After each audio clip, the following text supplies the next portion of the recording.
Hey, salut à tous! Alors, vous savez ce qui est bleu et orange avec du rose au milieu? Boum! La boîte de Rift Force. Rift Force, c'est un jeu pour 2 joueurs uniquement, un jeu d'affrontement qui repose un petit peu sur des mécaniques de combinaison de cartes et de construction de paquets, dans lequel les joueurs vont incarner des invocateurs, ce sont les cartes qui sont en haut ici, et ces invocateurs vont contrôler des élémentaires, et les élémentaires vont aller taper l'adversaire pour essayer de nous faire gagner des points de Rift Force. Lors de la mise en place du jeu, chaque joueur va constituer son paquet d'invocateurs. Donc pour ce faire, on va prendre les 10 invocateurs, on les mélange et on en retire un au hasard de la partie, on le remet dans la boîte, il ne sera pas utilisé. Puis ensuite, chaque joueur va piocher au hasard son premier invocateur, donc là, hop, chaque joueur en choisit un. Et ensuite, tous les invocateurs restants sont disposés au centre de la table et les joueurs vont drafter ces invocateurs. Donc d'abord, on choisit un premier joueur, par exemple, hop, c'est ce joueur-là qui sera premier joueur. C'est lui qui commence à drafter, il choisit un invocateur qui lui plaît bien, par exemple celui-là.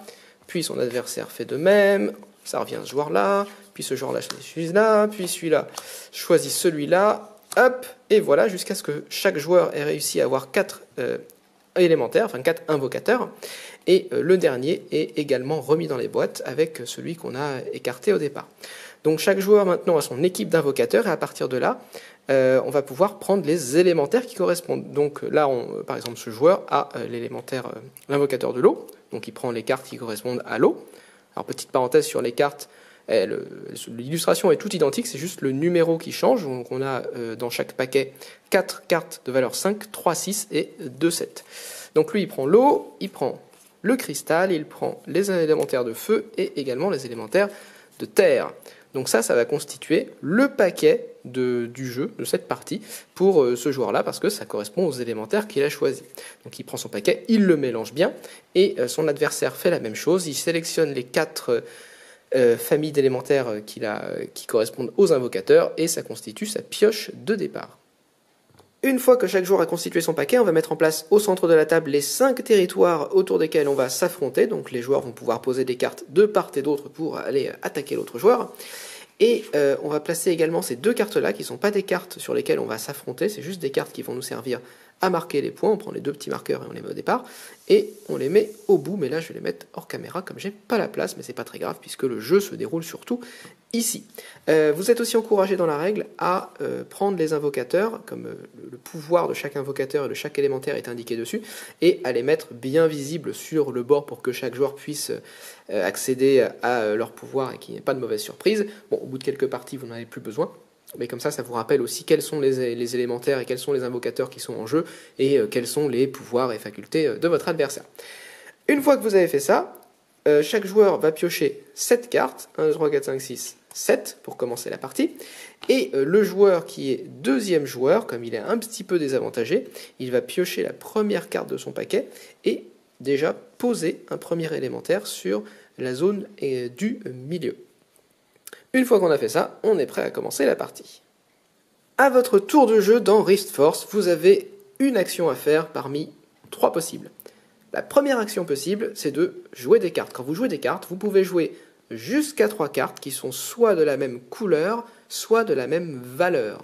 Par exemple, je pourrais jouer 3-5, hop, puisque c'est de la même valeur, ou je pourrais jouer, hop, 3 roses, puisque c'est de la même couleur, même si la valeur n'est pas la même.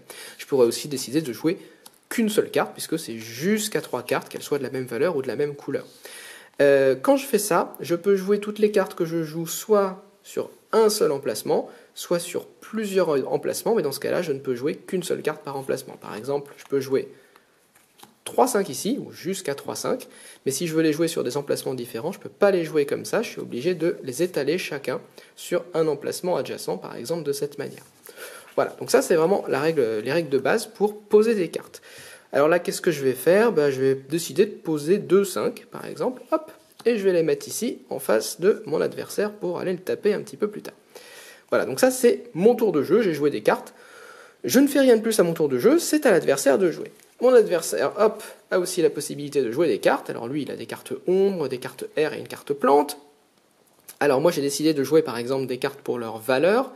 Lui, il va jouer des cartes de la même couleur. Par exemple, il va jouer ses 3 élémentaires d'air.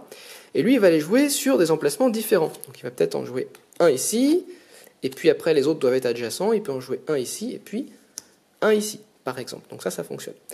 Il aurait très bien pu les jouer tous au même endroit, mais il n'aurait pas pu en jouer, par exemple, 2 ici et 1 ici. Ça, c'est pas possible, puisque si vous les jouez sur plusieurs emplacements, il faut qu'il n'y en ait qu'un seul par emplacement. Voilà, donc ça, c'est la première action, tout bête, jouer jusqu'à 3 cartes, soit de la même valeur, soit de la même couleur. Une fois que je suis content et que j'ai joué des cartes, il va être temps de passer à l'offensive. Et là, je vais pouvoir faire la deuxième action, qui est de défausser une carte pour activer le pouvoir des élémentaires qui se trouvent sur le terrain. Donc dans ce cas-là, je dois défausser une carte qui est soit de la même couleur, soit de la même valeur que les élémentaires que je veux activer. Et comme lorsque je les pose, je vais pouvoir en activer jusqu'à 3 de cette couleur ou de cette valeur. Bon là, moi j'ai 2 5 sur le terrain, donc c'est logique, je vais défausser un 5, comme ça je vais pouvoir activer mes 2 5 qui sont ici. Donc ma carte, je la défausse, hop, et j'active ensuite mes élémentaires dans l'ordre de mon choix. Et l'activation d'élémentaires, qu'est-ce que ça va faire? Eh bien, je dois regarder dans ce cas-là le texte qui est indiqué sur les invocateurs qui correspondent à ces élémentaires, et chaque élémentaire a le pouvoir indiqué sur l'invocateur. Donc par exemple ici, si je commence avec l'élémentaire d'eau, l'élémentaire d'eau, il me dit de placer 2 dégâts sur le premier ennemi de ce site. Le premier ennemi, c'est celui qui est le plus proche de la carte de l'autre côté, donc le premier ennemi, c'est lui, hop. Je place 2 dégâts dessus. Je suis obligé de faire tout ce qui est indiqué sur la carte si je peux. Je ne peux pas zapper une étape si ça ne m'arrange pas. Ensuite, je déplace cet élémentaire d'eau vers un site adjacent. Donc ça veut dire que mon élémentaire, hop, je vais le déplacer soit là, soit là. Donc, par exemple, je vais décider de le déplacer ici. C'est un site adjacent. Et ensuite, je place un dégât sur le premier ennemi du nouveau site. Hop, je vais placer un dégât sur le premier ennemi qui est ici. De toute façon, il est tout seul, donc c'est celui-là.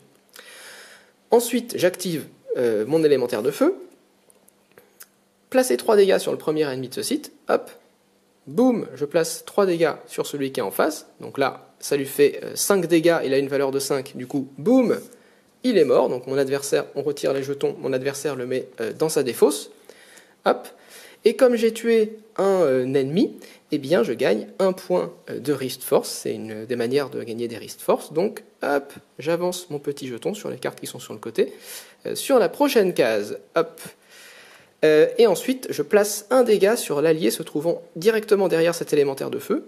Il n'y a personne, j'ai pas d'allié derrière l'élémentaire de feu, donc tout va bien. Donc là, vous voyez aussi, vous commencez à voir que les combinaisons sont importantes et que si j'avais fait ça et que j'avais commencé par activer mon élémentaire de feu, il m'aurait fait un dégât sur mon élémentaire d'eau avant que je ne déplace mon élémentaire d'eau. Donc c'était bien que je mette mon élémentaire d'eau devant lui déjà pour pas qu'il se prenne les dégâts en reculant et qu'en plus je l'active en premier pour éviter tout problème.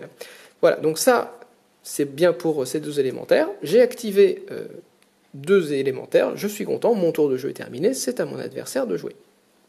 Et là mon adversaire, on va voir s'il peut répliquer et faire quelque chose du même type.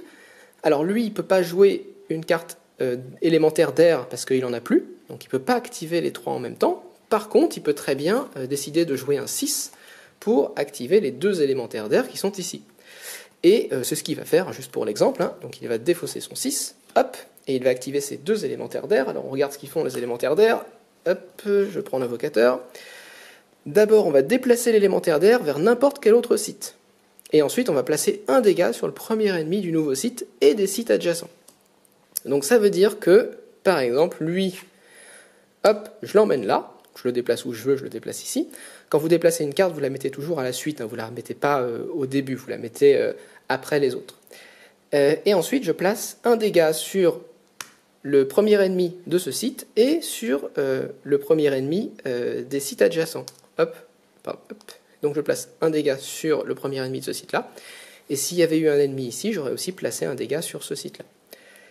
Donc j'ai déplacé mon 6 ici, je vais déplacer mon autre 6 et je vais le déplacer juste là, comme ça je peux mettre un dégât en face, et pareil, un dégât sur les sites adjacents, boum, j'en mets un là, et s'il y avait eu un ennemi ici, j'aurais également mis un dégât sur cet ennemi.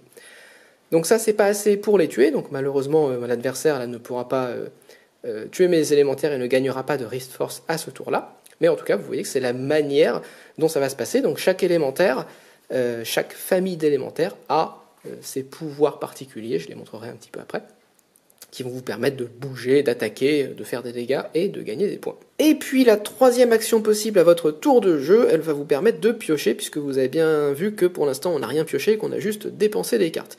Donc imaginons qu'on est un petit peu avancé dans la partie, il me reste que ce 6 là en main, j'ai pas envie de l'activer pour l'instant, donc je vais faire l'action de piocher. Et juste avant de faire l'action de piocher, on fait une action un peu particulière qui est l'action de contrôler. Et à ce moment-là, je vais regarder sur combien de sites j'ai des élémentaires, mais l'adversaire n'en a pas. Donc par exemple ici, sur ce site-là, j'ai des élémentaires, et mon adversaire n'en a pas. Et pour chaque site qui est dans cette situation, je vais gagner un point de Rift Force que j'augmente immédiatement sur les cartes. Alors attention, durant cette phase, on ne regarde pas si l'adversaire remplit lui aussi cette condition. C'est-à-dire que par exemple, sur ces deux endroits, l'adversaire n'a pas d'ennemi en face, mais ça ne lui fait pas des points, puisque il n'y a que moi qui vérifie cette condition de contrôler lorsque je fais cette action.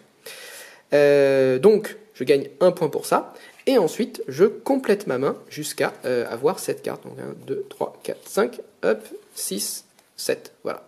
Et c'est l'entièreté de mon tour de jeu. Donc ça, c'est une action qui est nécessaire pour piocher des cartes, il n'y a pas d'autre manière de piocher des cartes, mais c'est aussi une action qui peut être intéressante si vous contrôlez bien le terrain. Là par exemple, mon adversaire, s'il le fait à son prochain tour, lui il pourra gagner 2 points de Rift Force, parce qu'il y a 2 endroits où il n'a pas d'ennemis ici, et en plus il pourra repiocher jusqu'à cette carte. Donc c'est un élément qu'il faut également prendre en compte. On peut gagner des Rift Force en tuant ses adversaires, en tuant des élémentaires adverses, mais on peut aussi en gagner pas mal en faisant cette action de contrôle. La partie se termine tout simplement quand un joueur atteint ou dépasse 12 points de Rift Force. Si vous dépassez, vous pouvez retourner votre petit jeton et le mettre au début puisqu'il y a un plus 12 dessus. Si jamais c'est le deuxième joueur qui arrive à 12 points en premier, la partie se termine immédiatement, il a gagné. Si jamais c'est le premier joueur qui arrive à 12 points, le deuxième joueur a quand même le droit de jouer un tour supplémentaire pour que chaque joueur ait joué le même nombre de tours. Et si jamais à ce moment-là il y a égalité sur le nombre de points, chaque joueur va encore jouer un tour, et on compare de nouveau les points. Et tant qu'on n'a pas un différentiel, eh bien on va continuer à jouer des tours supplémentaires jusqu'à ce qu'un des joueurs finisse par se démarquer et par avoir un point ou plusieurs en plus de son adversaire. Comme vous l'avez compris, tout le sel du jeu va venir des interactions entre les différents pouvoirs des élémentaires et la manière dont vous allez les déclencher et les utiliser. Donc on va les regarder un petit peu. Donc on a déjà vu les élémentaires d'air, de feu et d'eau, mais il y en a 7 autres qu'on n'a pas vus. Alors les élémentaires de plantes, eux, ils sont très méchants parce qu'ils vont placer 2 dégâts sur le premier ennemi d'un site adjacent. Donc en gros, ils vont taper en diagonale, un petit peu. Par exemple, l'élémentaire de plante ici, il pourrait taper sur celui-là. Et ensuite, l'élémentaire de plante va déplacer l'ennemi vers son site à lui. Donc il ramène les gens vers lui, c'est assez rigolo. Ensuite, l'élémentaire de terre, alors lui, il est un peu particulier parce qu'il a un pouvoir passif. C'est au moment où vous le jouez quelque part, déjà, il va faire un dégât à tous les gens, à tous les élémentaires en face. Voilà, gratuit. Dès le début, quand il arrive comme ça, sans rien.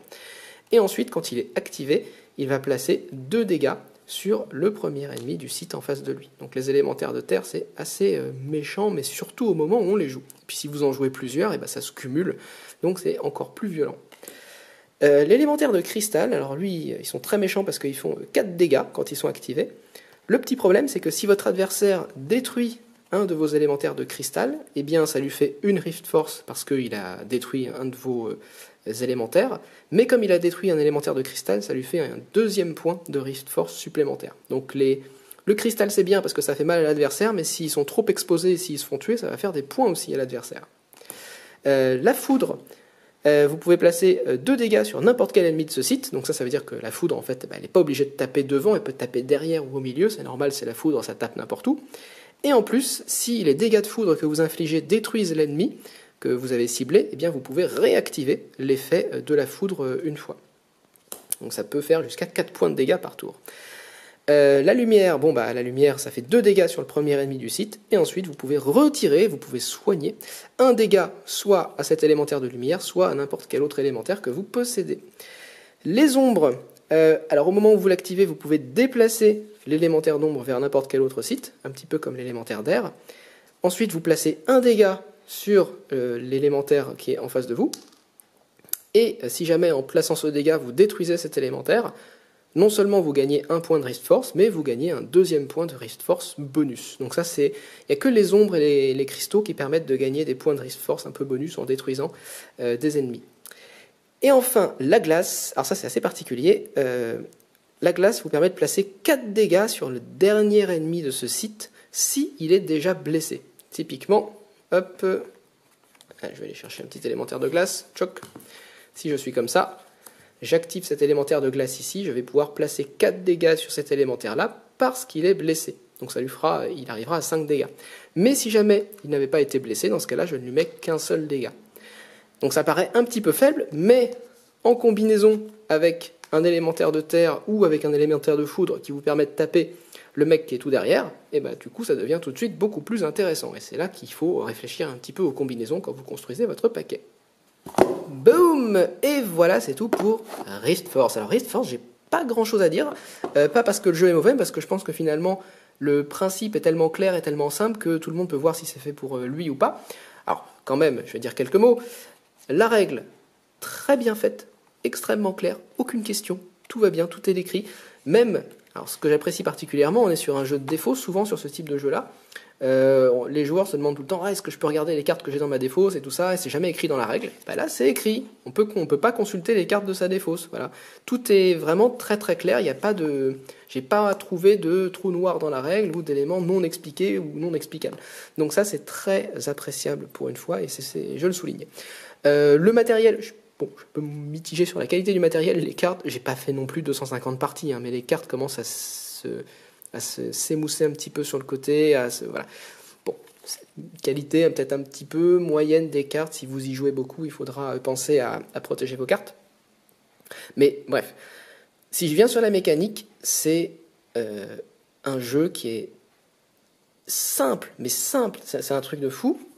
Et d'ailleurs, j'ai oublié de vous montrer, mais on a, pour chaque action, on a aussi des petites cartes qui récapitulent les actions. Donc ça, c'est encore, c'était pas du tout nécessaire, parce que c'est vraiment très très simple, mais en plus, si vraiment vous êtes sûr de pas vouloir oublier les actions et de vous rappeler exactement ce qu'il faut faire, vous pouvez mettre ça sur le bord du plateau. Donc c'est vraiment un jeu qui est simple dans son essence, mais qui, grâce au fait qu'on ait 10 élémentaires avec des pouvoirs différents qui combattent entre eux et qu'on n'en ait que 4 à chaque partie, ça donne absolument tout son sel au jeu, quoi. Et le plaisir du jeu, c'est vraiment de découvrir au fur et à mesure, parce qu'au départ, on les voit pas bien, on se dit, ouais, il est pas terrible cet élémentaire. Et puis en fait, quand vous vous retrouvez à avoir 7 élémentaires plus 7 élémentaires dans cette configuration, bah, ça vous fait une combinaison hyper forte qui détruit tout ce qui est en face. Donc par exemple, typiquement la glace, si vous savez en combinaison avec quelque chose qui arrive à blesser un petit peu vos adversaires, ça devient très très intéressant. Donc en fait, la partie, vous la gagnez en partie au début, lorsque vous draftez les invocateurs, mais pas uniquement, parce que même si vous vous retrouvez avec des combinaisons que vous ne vouliez pas forcément, ou qui sont peut-être un petit peu moins faibles, il y a aussi une petite partie de tirage de cartes, un petit peu de chance, évidemment, toujours, sinon on est trop dans du calculatoire. Mais il y a quand même une bonne partie de réflexion, et vous avez des vrais choix à faire à chaque tour de jeu, et vous avez vraiment l'impression d'influer sur la partie entre combien de cartes vous jouez, où vous les jouez, est-ce que vous jouez pour la couleur ou pour leur valeur, est-ce que vous attendez encore un tour pour activer vos cartes et taper l'ennemi, ou est-ce que vous temporisez en piochant tout de suite, en contrôlant et en gagnant, en grappillant peut-être 1 ou 2 points de Rift Force, est-ce que vous allez plutôt essayer de tuer les élémentaires adverses pour gagner des points, enfin voilà, comme vous avez plusieurs manières de marquer des points et plusieurs manières de disposer vos cartes, et plusieurs pouvoirs par carte, et la manière aussi, l'ordre dans lequel vous activez vos pouvoirs a une importance aussi. Ça vous donne plein de choix et plein de possibilités à chaque partie. Ça, c'est vraiment hyper, hyper appréciable. Typiquement, si vous êtes dans cette situation, bon là, vous auriez trop d'élémentaires différents, mais vous avez un 6. Ce 6 peut vous permettre d'activer tous vos élémentaires de feu. Alors là, il n'y en a qu'un, mais peut-être que si vous l'activez, vous tuez quelqu'un, du coup, vous faites un point. Mais si vous le jouez parce que c'est un 6, vous pourrez activer celui-là, celui-là et celui-là, par exemple. Mais peut-être que ce sera moins intéressant de les activer, mais en même temps, ça fera des dégâts à l'adversaire. Ou peut-être tout simplement que vous ne voulez pas le jouer tout de suite parce que vous voyez qu'ici, vous avez 2 zones que vous pouvez contrôler qui vont tout de suite vous faire des points, et donc vous piochez en contrôlant, au risque que votre adversaire en profite pour vous attaquer, vous détruire un truc, etc. Donc voilà, c'est un jeu qui fonctionne extrêmement bien. C'est plutôt, je l'ai pas vu venir, vraiment, je ne l'attendais pas, mais c'est une très bonne surprise de cette fin d'année. C'est pas un jeu que je sortirais non plus tous les 2 jours. Je dis beaucoup ça en ce moment, mais il y a beaucoup de jeux cette année où c'est pas des jeux que je sortirais tout le temps, mais qui sont des bons jeux quand même. Et celui-là arrive à sortir un petit peu du lot malgré tout dans cet ensemble de jeux qui sont bons sans être non plus forcément excellents. mais il se distingue en tout cas par sa rejouabilité, par son côté très simple, très accessible, très malin, et en même temps très violent, et on est vraiment dans un affrontement assez méchant, il faut le dire quand même, avec des parties vives, tendues et courtes. Voilà, donc c'est tout pour Rift Force. N'hésitez pas à laisser un commentaire, à mettre un pouce vers le haut, vous abonner, et moi je vous retrouve la prochaine fois. Salut!